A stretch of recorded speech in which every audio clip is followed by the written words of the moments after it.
Arkadaşlar size şu anda Vestel Air Max Deluxe süpürgenin açmayı göstereceğiz kutusundan. Toz torbasız elektrikli süpürge bu. Sesi çok güzel. 76 desibel.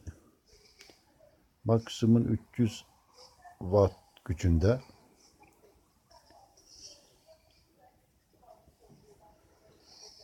Metal teleskopik borusu. HEPA filtreli.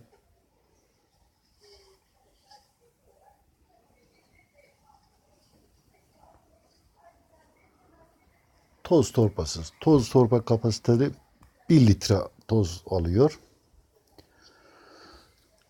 Bu işte tozma derdiniz yok. Görünüşte çok güzel bir süpürge.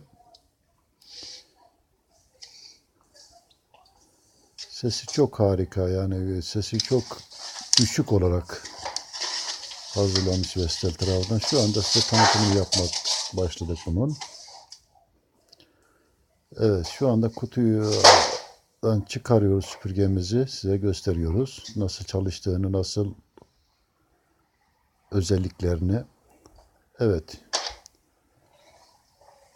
Şu gördüğünüz şu anda Vestel Air Max Deluxe. Eğer almak isterseniz çok harika bir süpürge.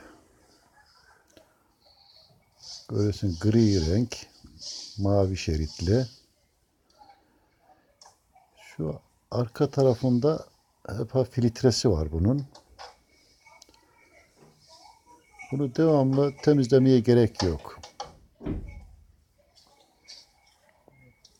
Evet, şöyle gördüğünüz gibi böyle vuruyorsunuz. Geri yerine takıyoruz.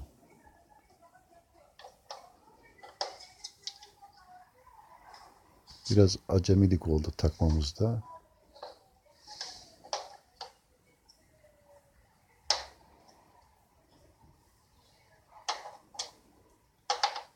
Evet, şimdi oldu arkadaşlar. Kapağını da kapatıyoruz.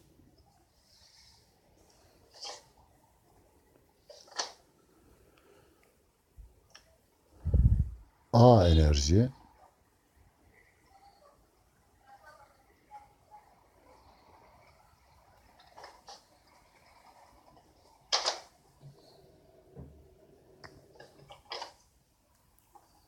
Evet, şu anda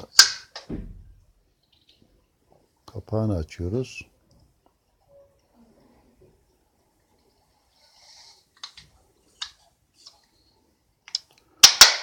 Düğmeye bastığımız zaman açılıyor. Biraz sirkeliyoruz. Geri kapatıyoruz. Hoş geldiniz. Size önereceğimiz bir süpürge. Fiyatı da 489 lira.